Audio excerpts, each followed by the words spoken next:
Muy buenas noches, hermanos y amigos. Estamos al aire en este su programa. Nuevamente estamos ya transmitiendo el programa. Por motivos de salud no habíamos podido transmitir.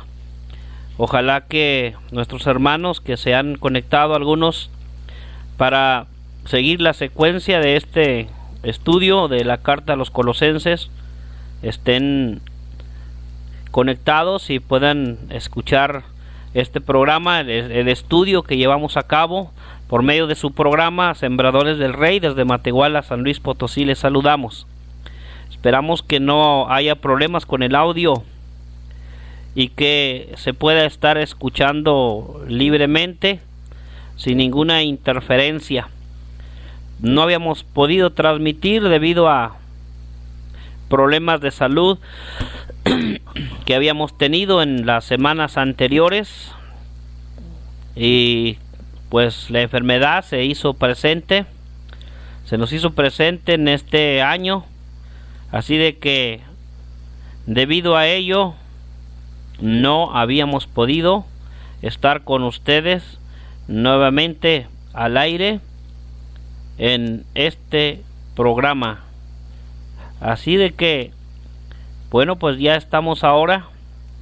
Esperamos que los hermanos que sintonizan este programa, hermanos que nos escuchan, podamos estar conectados al aire y se pueda estar oyendo el audio de este programa que llevamos a cabo todos los lunes, en el cual estamos estudiando la carta que el apóstol Pablo escribió a los hermanos en la ciudad de Colosas. Una carta muy interesante, una carta que nos trae mucha enseñanza,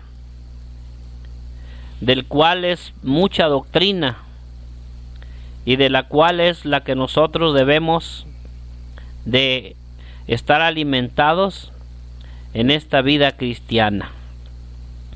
Tal vez nos reunamos en la congregación que usted se reúne, adore a Dios. Si usted es una de las personas que solamente va los domingos por la mañana y en toda la semana ya no regresa, está muy mal alimentado. Satanás, cuando se llegue a ser usted tentado por el enemigo, Satanás le va a hacer garras, le va a destruir su vida espiritual, porque usted está vestido con una vestimenta espiritual muy pobre.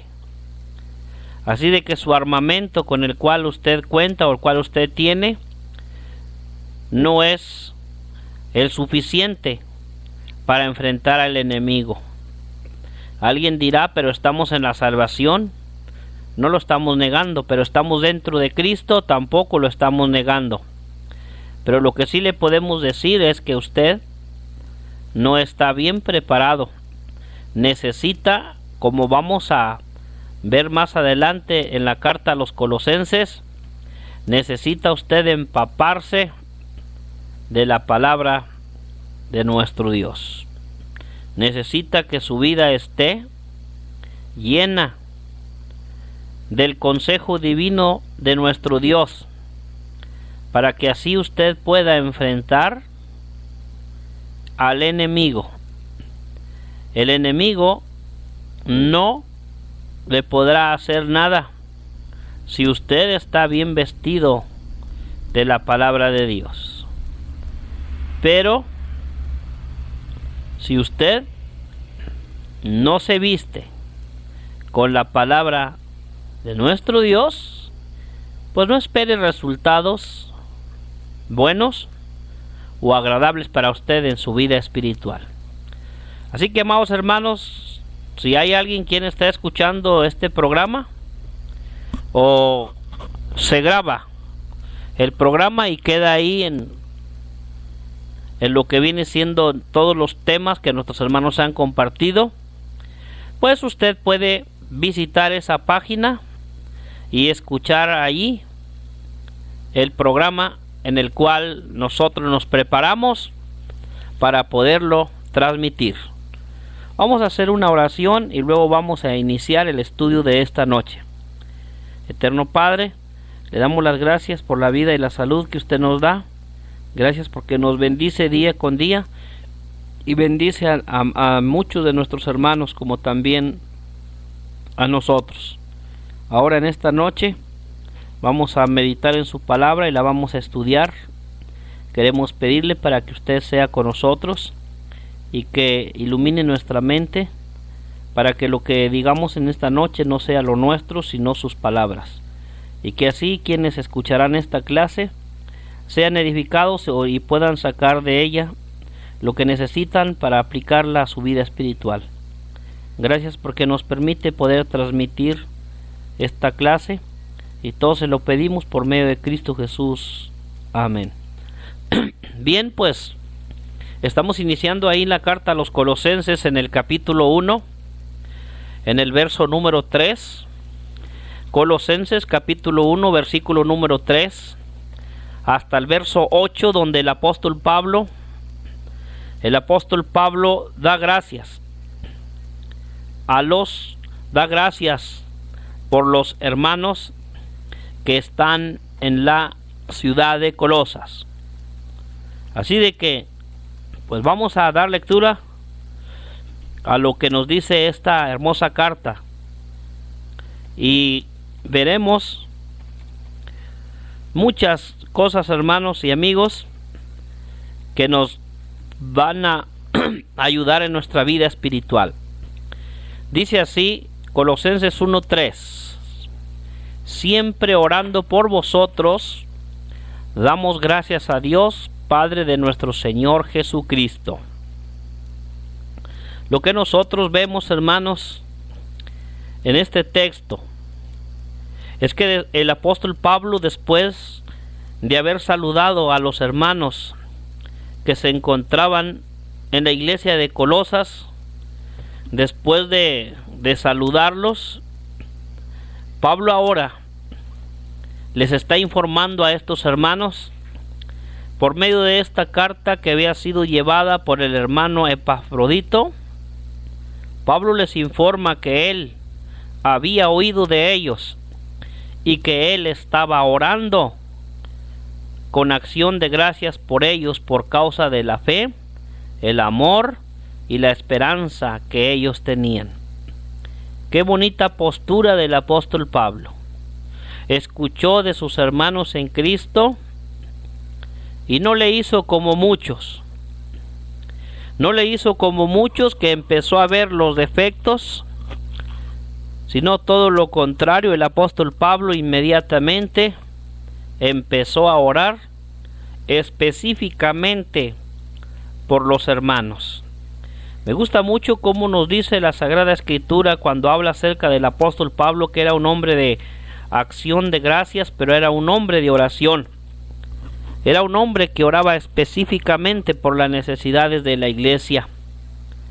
Estos hermanos habían conocido la verdad del Evangelio y como consecuencia de ello, estaban dando fruto del Evangelio, hermanos, dando fruto para Jesús. El hermano Epafras era el colaborador por Cristo, y Pablo les había enseñado a ellos y les había informado del servicio y del amor de todos ellos. Así que las cosas que el apóstol Pablo estaba agradecido se enumeran en los siguientes versos del 4 al 8, y era una característica muy, podemos decir, usual o característico del apóstol Pablo, que él siempre comenzaba los saludos de sus cartas con alabanza, con acción de gracias, y luego pasa a mencionar las cualidades o las obras que él podía elogiar. Así que el apóstol Pablo primero los saluda, los dice los puntos fuertes que ellos están, y luego después los prepara para lo que viene siendo la exhortación.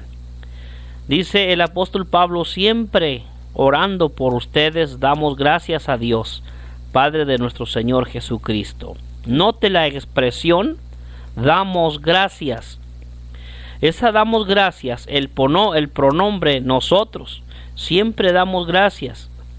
Se refiere al apóstol Pablo y a Timoteo, o bien también se refiere sencillamente aún nosotros, como usa Pablo en otras cartas. Y Pablo, cuando está escribiendo esta carta, como ya lo hemos dicho al principio, Pablo no estaba solo, estaba en compañía con él, el hermano Timoteo, ese joven evangelista. Así de que esta expresión indica que era Pablo, no Timoteo, la persona que estaba componiendo el libro de la carta a los Colosenses. Esto se asevera por lo que él dice en el capítulo 4 de la misma carta a los Colosenses, en el 18, la salutación de mi propia mano de Pablo.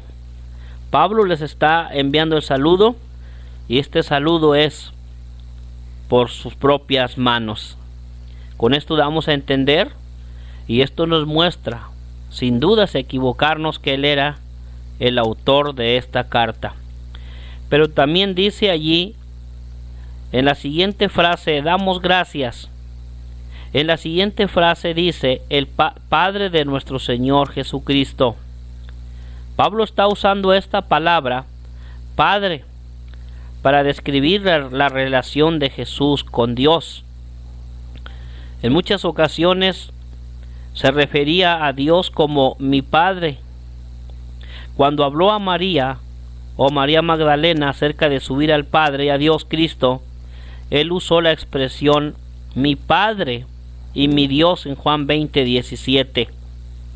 La expresión Padre de nuestro Señor Jesucristo no debería de entenderse en el origen biológico, lo cual haría de Jesús un hijo que resultó de un nacimiento propagado por el Padre.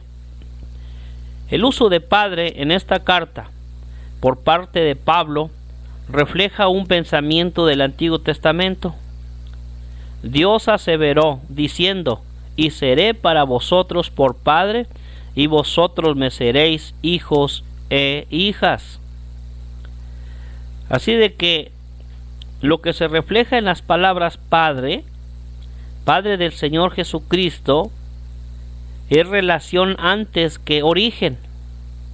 En un sentido, a Jesús se le llama el Hijo de Dios, debido a que su cuerpo físico fue el resultado que el Espíritu Santo vino sobre María y la cubrió con su sombra en Mateo 1:18.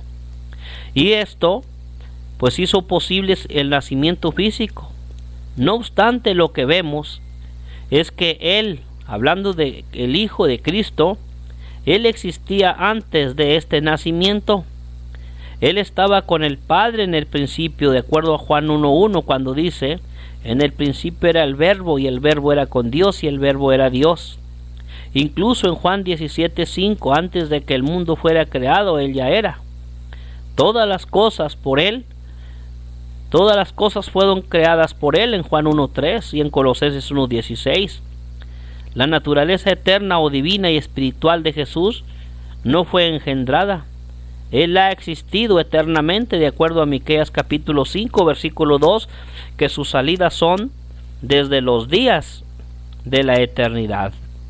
Así que no nos debe de quedar la menor duda de que con estos pasajes que he mencionado, de que el Hijo es eterno y no es un ser creado como algunos creen o piensan o enseñan. A Jesús también se le llama el Hijo de Dios por su relación con el Padre. Tal terminología revela la estrecha y compasiva relación de amor que Jesús comparte con el Padre en Juan 15:9. Este concepto se expresa con las palabras el unigénito Hijo que está en el seno del Padre en Juan capítulo 1, versículo 18. Esta referencia, Padre de Jesucristo, indica que estos son dos seres independientes. El Padre y Jesús y el Hijo son uno, en Juan 10:30 lo dice, pero no el mismo. El Hijo juzgará, pero no así el Padre, Juan 5:22. El Padre conoce cuándo es que Jesús volverá, pero el Hijo dijo que él no lo sabía en Marcos 13:32. Jesús está ahora sobre todo, excepto sobre uno, el Padre, que puso todas las cosas debajo de él. Y esto lo dice allá en 1 Corintios 15:27. El Padre y el Hijo son uno de un modo que solamente los seres espirituales pueden serlo. Los seres físicos no pueden ser literalmente uno, debido a que sus cuerpos físicos siempre siguen siendo distintamente separados. Así de que en vista de que la composición de los seres espirituales es desconocida para la humanidad, nosotros, hermanos y amigos, nosotros, fíjese, no podemos entender cómo ellos pueden ser uno y sin embargo estar distintamente separados. Los seres físicos no pueden estar el uno en el otro, y sin embargo Jesús está en el Padre y el Padre está en Jesús. El Padre está en mí y yo en el Padre, Juan 10:38. También en el 14:10 dice: yo soy en el Padre y el Padre en mí. Ellos pueden ser uno, Juan 10:30, y a pesar de ellos de ser dos seres, porque ellos son espíritus, no seres físicos. Así de que muchas de las veces aquí en esto muchas de las personas se confunden, pero bueno, nosotros físicamente no podemos ser uno, pero aquí lo acabamos de ver, que el Padre y el Hijo, fíjese cómo son estos seres. Pues aquí se incluye también una expresión Padre, y incluida en la expresión Padre está la idea de respeto y obediencia voluntaria, porque dice Filipenses 2:8 que el Hijo fue voluntario, o él obedeció hasta la muerte y muerte de la cruz. Así que la relación es la de un hijo maduro con su padre, en la cual los dos son iguales. Cristo anuló temporalmente algunos aspectos de esta igualdad cuando adoptó la naturaleza de la humanidad para llegar a ser siervo de la humanidad en Filipenses 2:6, donde dice que él tomó forma de siervo. Un hijo es de la misma naturaleza de su padre. Si el Padre es Dios, entonces el Hijo debe de ser también Dios e igual a Dios. Los judíos lo entendieron así y persiguieron a Jesús cuando se refirió a Dios como su Padre. Ellos entendían que al llamar a Dios Padre suyo, Él estaba haciéndose igual a Dios en Juan 5:18. Esta expresión, Padre de nuestro Señor, no significa que Cristo sea Señor solamente de nosotros. Esto es Señor solamente de los cristianos. Él es Señor sobre el cielo y sobre la tierra en Mateo 28:18. Y en un sentido más restringido, Jesús es Señor solamente de los cristianos, de los que le reciben como su Señor y no sirven ningún a otro Señor. Él es el único Señor nuestro o de ellos. Por eso dice 1 Corintios 8:6 que para nosotros solamente hay un Señor Jesucristo. Este Señor Jesucristo no es de todos. Así de que, amigo, no te equivoques. Hay muchas personas que hablan y dicen mi Cristo, mi Cristo, mi Cristo, pero solamente lo tienen en la boca.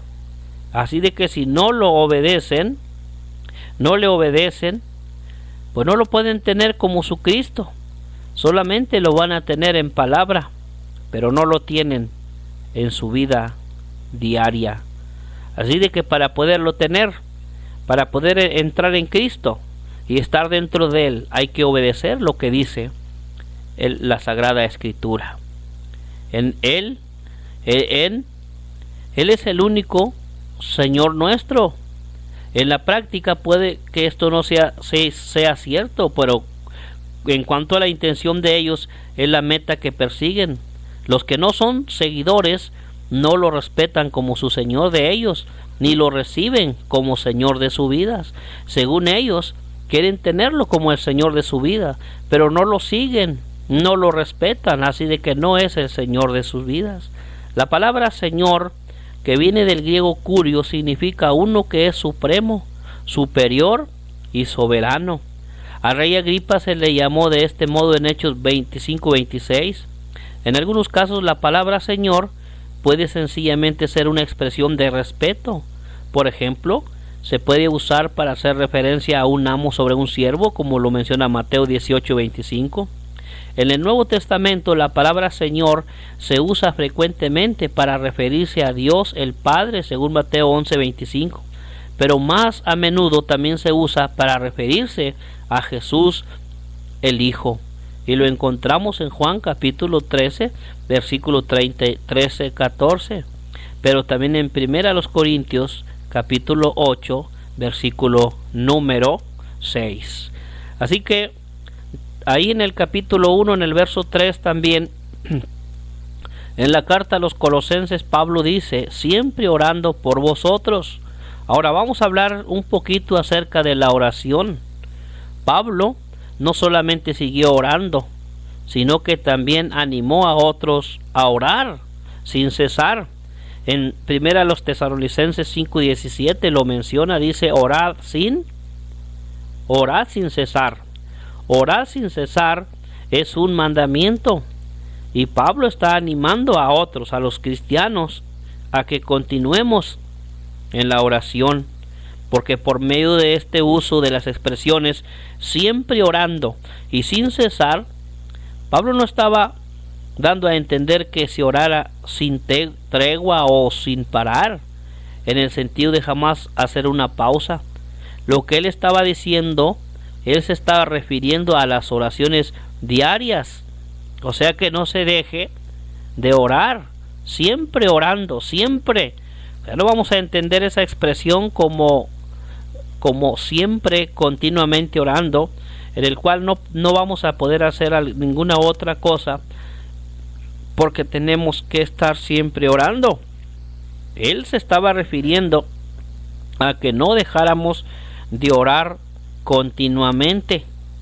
En Hechos nosotros podemos ver al apóstol Pablo, cómo él en Hechos da mucho énfasis a la importancia de la oración.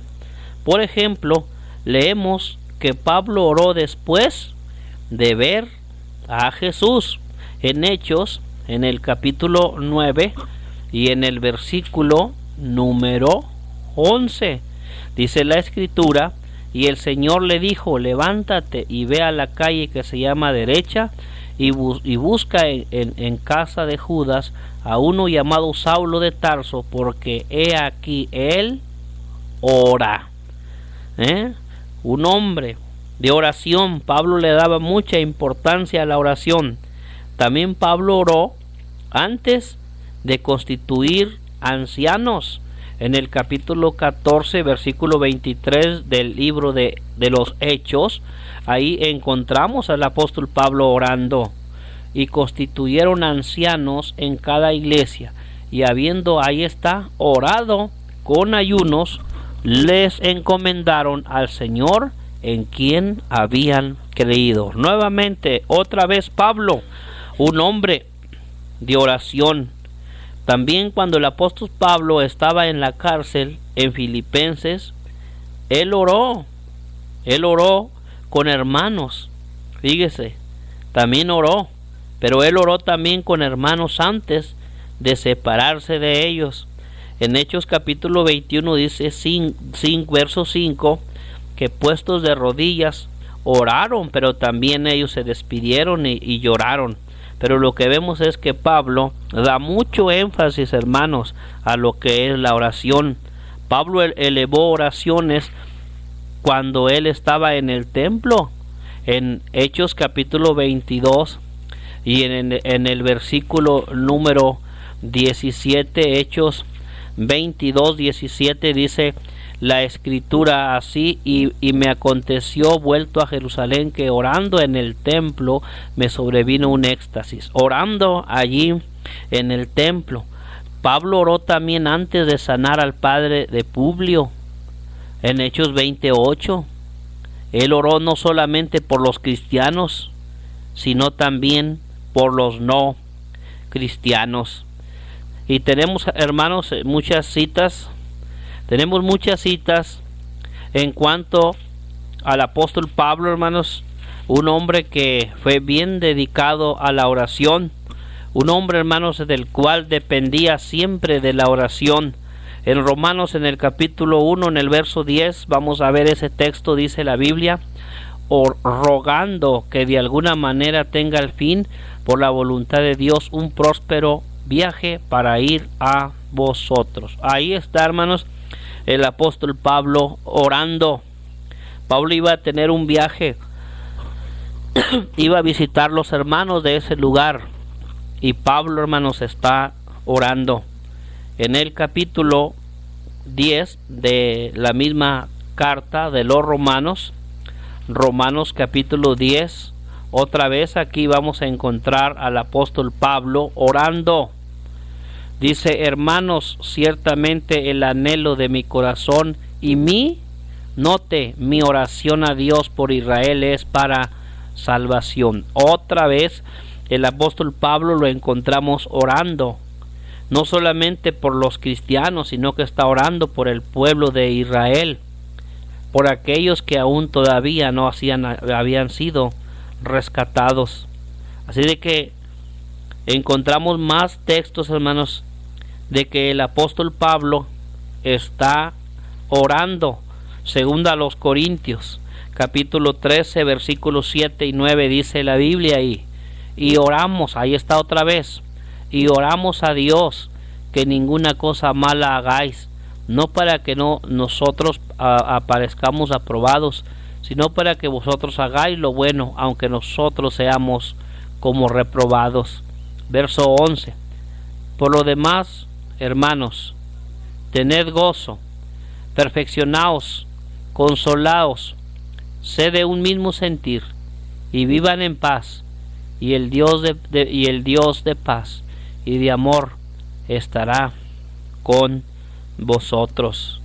Pero notemos, hermanos, en el verso 9: por lo cual nos gozamos de que seamos nosotros débiles y que vosotros estéis fuertes, y aún oramos por vuestra perfección. Noten, hermanos, cómo el apóstol Pablo está orando por los hermanos. Y aquí en esta carta, hermanos, Pablo está orando y les dice: estamos orando para que ustedes maduren, para que sean cristianos maduros. En Efesios 1:16 también dice Pablo: no ceso de dar gracias por vosotros, haciendo memoria de vosotros en mis oraciones. Pablo nunca se olvidaba de orar por otros. Por eso aquí el apóstol Pablo, en todos estos textos que hemos visto, Pablo oraba. El oír que Pablo estaba orando por ellos había dado una gran dosis de ánimo a los colosenses, no solamente a los colosenses, sino también a todos los hermanos que escuchaban acerca de él. Si nosotros seguimos el ejemplo, los cristianos debemos de continuar elevando oraciones de acciones de gracias por los que están en Cristo. Notemos ahora lo que nos dice en el verso número 4, del cual va a hablar acerca de la fe y el amor de ellos. Una de las cosas por las cuales Pablo estaba orando por estos hermanos, porque él había escuchado acerca de la fe y del amor que ellos tenían. Dice así: habiendo oído de vuestra fe en Cristo Jesús y del amor que tenéis a todos los santos. Vamos a ver, hermanos, la primera frase: habiendo oído de vuestra fe en Cristo Jesús. La forma verbal que se traduce por la palabra oído aparece con mucha frecuencia en el Nuevo Testamento.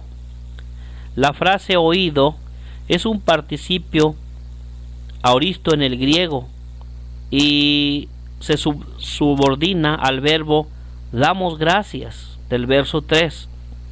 Así que la acción de oído tuvo lugar antes de dar gracias. Esta misma construcción griega aparece en Marcos 16:16, donde dice: creyere y fuere bautizado. Son también participios aoristos y cuyo significado es que debe preceder a la acción del verbo principal, será salvo. Así de que Pablo les estaba dando gracias. Pablo estaba dando gracias por estos hermanos y estaba orando por ellos porque él había oído. Él había oído. Por eso la persona, cuando se convierte al Señor, obedece el Evangelio porque ha oído lo que es el Evangelio. Una persona que dice que se convierte, que se ha convertido al Evangelio, pero luego después le preguntamos qué es el Evangelio, y estas personas no nos saben responder qué es el Evangelio. Dicen que ellos han obedecido en el momento que se bautizan, han obedecido el Evangelio. Les preguntamos qué clase de Evangelio habían escuchado, si escucharon el Evangelio de la Biblia, lo que es la Biblia, y preguntamos e insistimos en que nos lo digan. No saben ni qué es el Evangelio, así de que han obedecido en vano. Por eso alguien que no ha obedecido el Evangelio y que cree que está dentro de la salvación, si no ha obedecido el Evangelio, no está en la salvación. Por eso es muy importante, amigo, que tú escuches o que tú, verdad, obedezcas lo que es el Evangelio.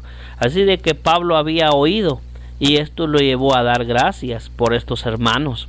Pablo y Timoteo habían conocido de las vidas de estos hermanos por medio de los informes de Epafras y tal vez de otros.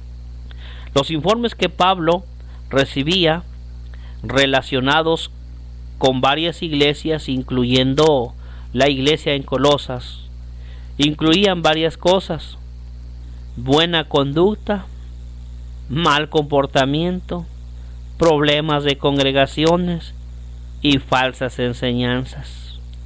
Así de que no nos debe de extrañar, hermanos, que cuando nosotros oímos de algunas otras iglesias, a veces oímos de buenas conductas, pero también oímos de malos comportamientos, también oímos de problemas de congregaciones y también oímos de falsas enseñanzas. En algunas veces Pablo menciona las fuentes, tal como lo hizo con el informe de los de Cloé acerca de los corintios, de que ellos estaban divididos. Y esto no era un chisme, porque dice: he sido informado acerca de los de Cloé, que hay entre vosotros divisiones.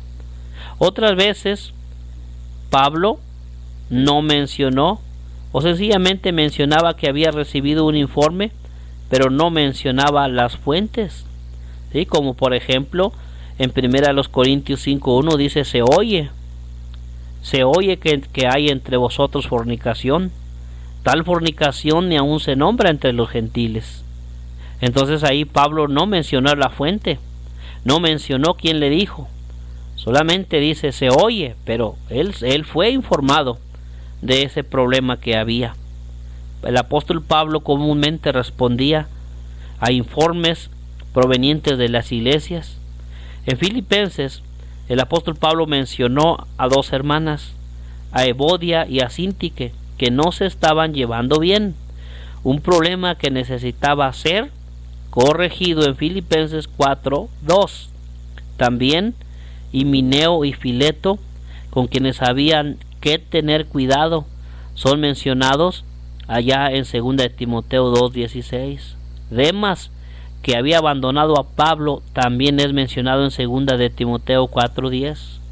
Así que el propósito de Pablo, al pedir que se prestara atención a los anteriores casos, fue ayudar a las dos mujeres que estaban teniendo un desacuerdo, advertir contra dos falsos maestros y dar un informe acerca de un hermano que había dejado la fe.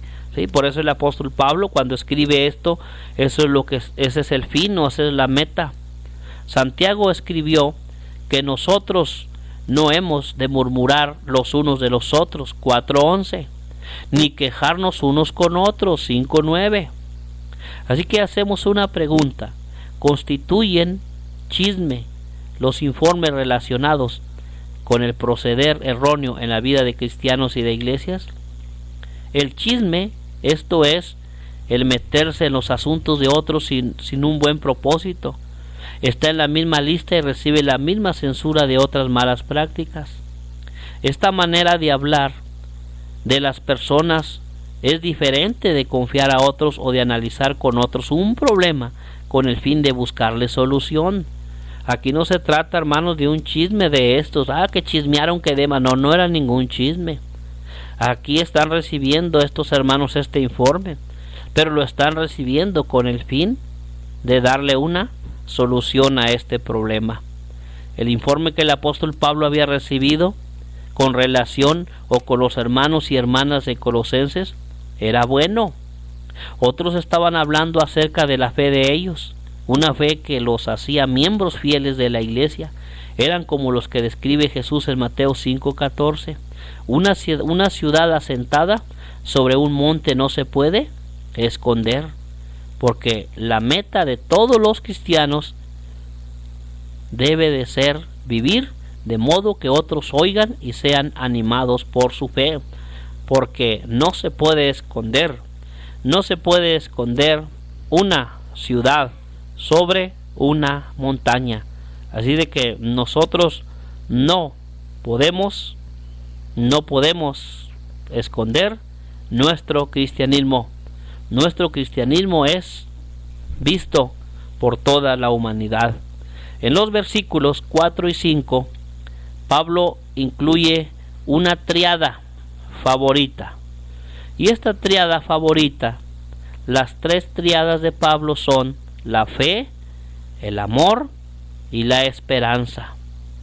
Los autores neotestamentarios a menudo los mencionaron juntos: la fe, el amor y la esperanza.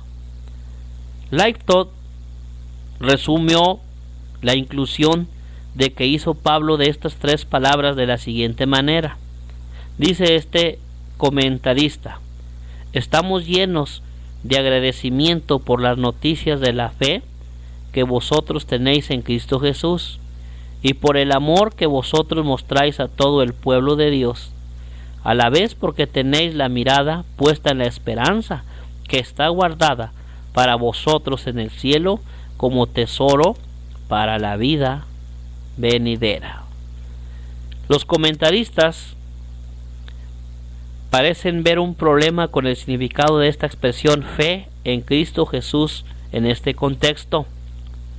Vamos a notar las siguientes variaciones de pensamiento. Por ejemplo, tenemos este comentarista llamado Herbert, quien escribe y dice: la frase en Cristo Jesús no significa en este contexto que Cristo sea el objeto de la fe de ellos, aunque esto es por supuesto cierto, pues en tal caso se requerirían las preposiciones eis o epi. Se trata en realidad del uso conocido que ya hemos visto en los versículos 2. Ellos están en Cristo, en el sentido de que reciben su vida de Él. Así, la fe que ellos exhiben recibe su vitalidad del vínculo de ellos con Cristo. El ejercicio de esa fe es controlada por su unión con Él.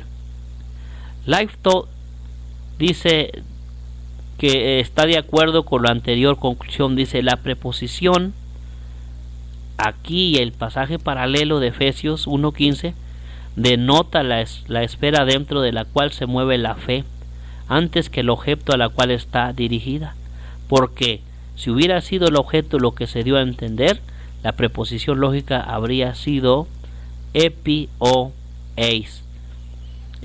También dice F.F. Bruce, da su punto de vista ligeramente diferente a esta frase. Dice: la expresión Cristo Jesús parece considerarse aquí no tanto como el objeto de la fe de ellos, sino como el ambiente de vida dentro del cual la fe de ellos se ejerce.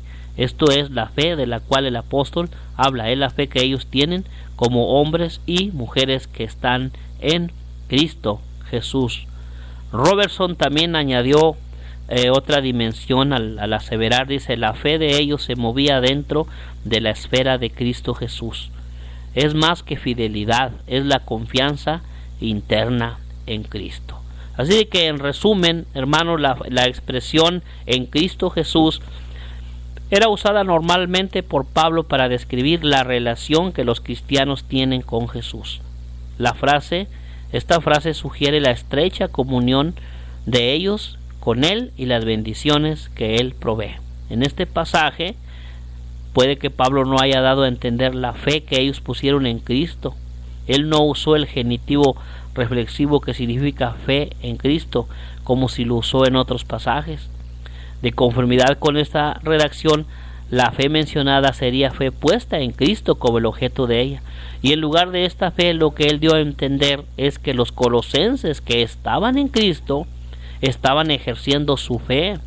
Había oído de la fe de ellos, una fe que existe en los corazones de los que están en Cristo, y era por esto que él daba gracias, ¿sí? Por esa fe que ellos tenían depositada en Cristo Jesús.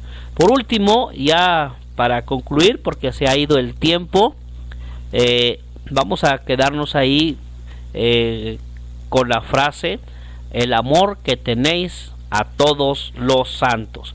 Por el espacio del tiempo ya no vamos a tener oportunidad de explicarla, pero ahí vamos a llegar. Para la próxima vamos a ver el significado de esa frase, el amor que tenéis, ¿sí? Y el amor que tenéis o el amor que tenéis a todos los santos. Vamos a ver eso para la próxima semana.